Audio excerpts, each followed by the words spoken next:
you've made a declaration here tonight. You just said that people in those countries live to what?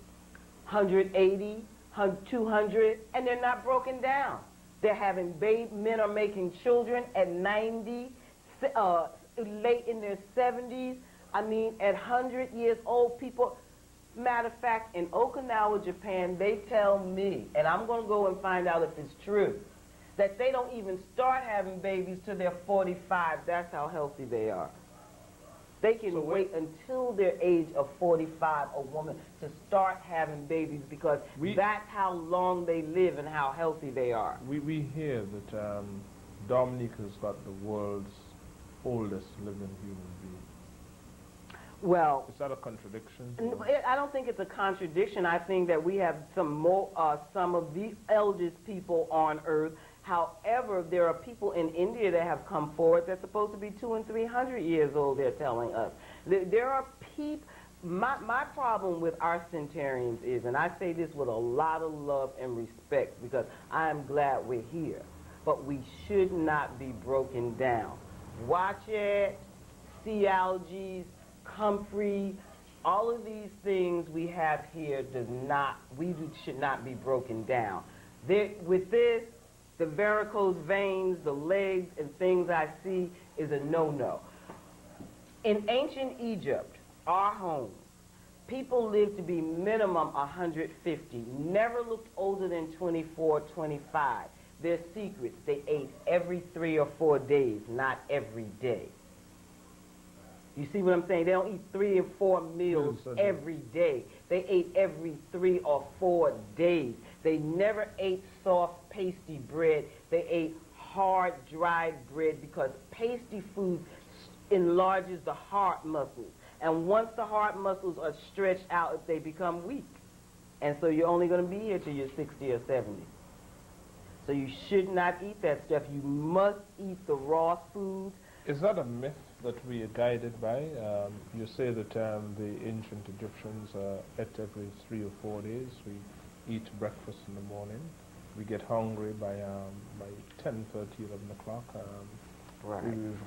We're always hungry because we are eating cooked foods with no nutrients. When you don't get minerals and vitamins from your food, you're always going to be hungry. If you eat a raw food, a raw salad, lettuce with your comfrey, some sea algae, carrots, your cucumbers, tomatoes, your avocados, you are going to get all of your vitamins, your minerals, your amino acids, and you're not going to be hungry. 3 meals a day is suicide on the body. I can tell you this much. If I were to eat, if I were to get up in the morning and have a breakfast, say something like some breadfruits, a cucumber salad, drink a nice warm cup of cocoa tea with coconut milk in it, I won't feel hungry till about 3, 4 in the afternoon. I'll probably feel hungry again. And I attribute that level of hungriness because of the organic work in my body, because the organs work to probably, break down those foods. But I know, for instance, and I remember yourself and Bobby telling me this, I have tried this out several times. Get up in the morning and have a glass of coconut water, followed by a good papaya. Yes, that's I have tried this, and I find I keep up a lot better than if I have bread and something else in the morning. So I can testify to that. But really, when you talk of eat every 3 days rather than 3 times a day, I wonder if really we can discipline ourselves. Let me say this, just in case something ever really happens. You need air every 3.5 minutes, water every 3.5 days, and food every 3.5 weeks. So if anything ever really went down, you really can go a period of time without all of it. But now, if you're going to eat a lot of white salt, you're not going to be able to go 3 days without water, okay? Because that salt is going to make you want the water. But be serious. We're in some serious times now. We don't know what's going to happen in the world anywhere, and nothing is guaranteed to nobody. If they use nuclear stuff, we've got to know this is, and this is our comfrey. This is our bone knitter. I can't wait for you all to read about comfrey in the new book, because comfrey is just wonderful. Comfrey is rich in calcium, rich in iron, and you need to know that this cactus also is very rich in your calcium and your iron and other minerals and vitamins. But if you used your comfrey to keep your bones strong, your muscles, this actually knits bones back together. And that's what the boxer was trying to tell the other night. He had a broken hand, and it blew him away how eating, just chewing the comfrey, having it in the formula and making it in the tea. When I say the formula, the mud formula I made for him, and then in the tea, and how it knitted his hand back so quickly. Before we go, can this be drawn like you draw other oh yes, teas? absolutely, absolutely, and it's great for the gums, the teeth, for the stomach, for asthma. I can't tell you what comfrey's not used for piles, for bleeding ulcers, for bleeding, hemorrhoids, all kinds of things. This plant moves, blocks out the stomach. People have told me they've had big knots in their stomach, and chewing on the comfrey, and especially the comfrey leaf with the plantain leaf, how it moves it out their body. But Mr. Thomas, seeds. We never talk about the seeds, but I want you all to know about fenugreek, and try and remember that fenugreek is one of the best lung and throat cleansers you will ever get. It's great for fevers, but it's wonderful for the lungs. And during these times of SARS, if you're not going to get in the sea and keep that salt water and those algae keeping your throat and your lungs cleansed, then do remember the fenugreek. Recently, a child was brought to me because they had taken him to the doctor. He had broken out around the neck and the face, fine red bumps, and he was swollen and miserable for days. His parents couldn't take it anymore. The father said, take him to Gwen. When they brought him to me, I looked at him, I said, well, what did they say? I said, it's not measles. They said, no, it's not measles, it's not chickenpox. They said, but we know he needs some of your clay. I did his face and neck in clay.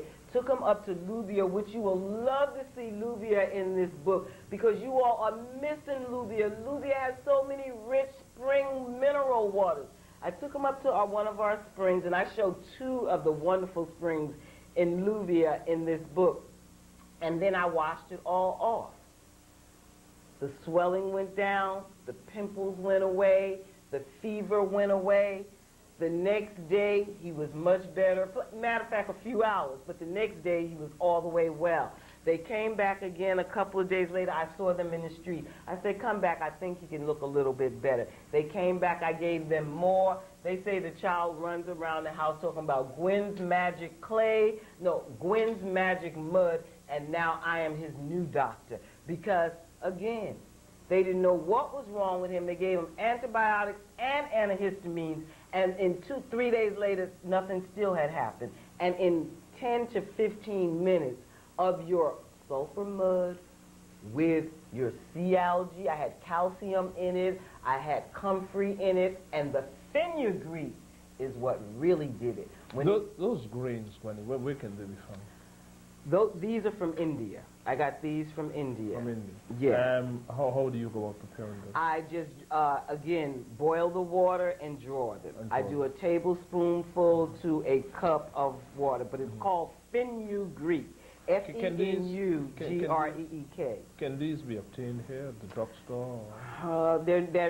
They had been sold here quite some time ago. You could find some, but I haven't seen any on the island in a couple of years, except for the Indian sister. If you know Bindle and Clem, and I don't know the name of their business because they move around selling from their van, they're wholesalers, they have it.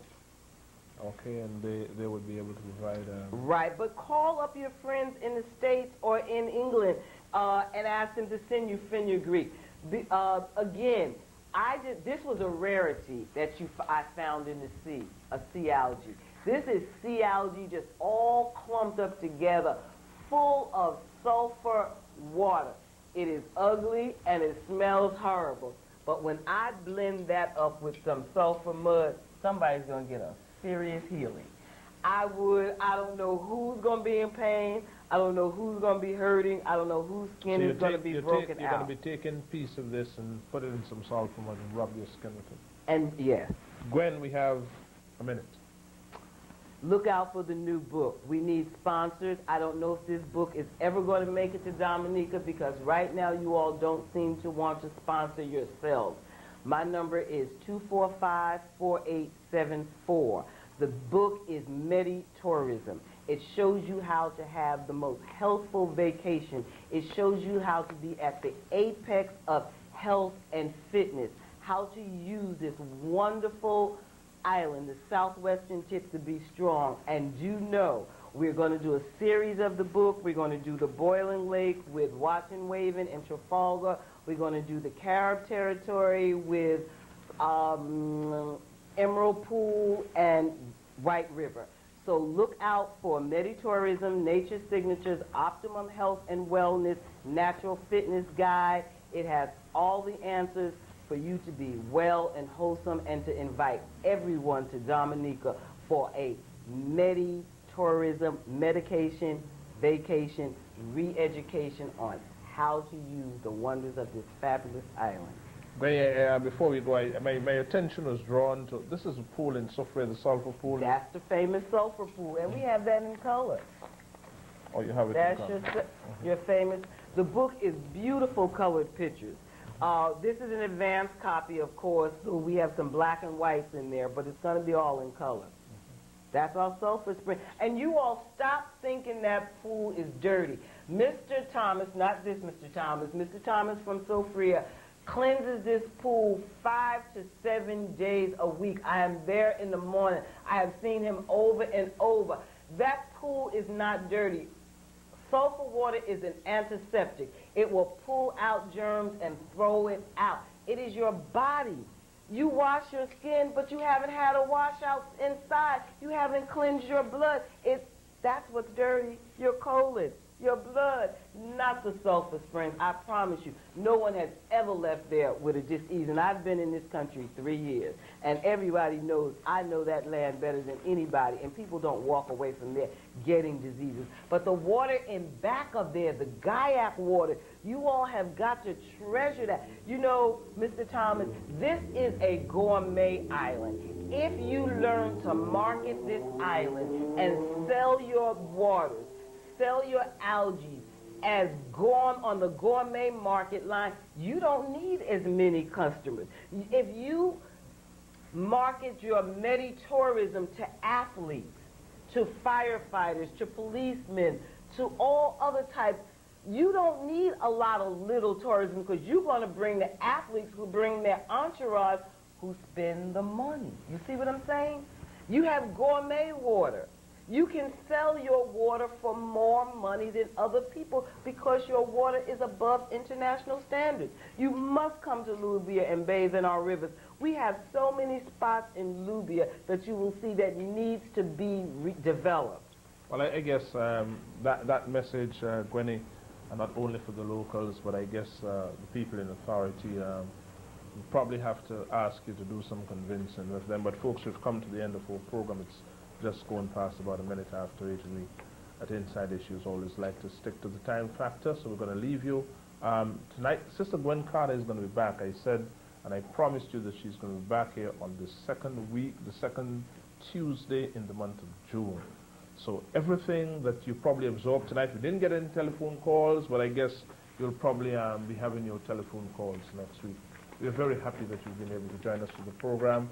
We're looking forward to tomorrow evening when we shall have another program for you. We're looking forward to that. It's going to be very, very interesting as usual. That's going to be, tomorrow evening's program is going to be the final program for the week because of other duties that I have to pursue out elsewhere in the Caribbean. On behalf of all of us at Telecoms and Broadcasting, let me wish you good night. God bless. We will see you tomorrow.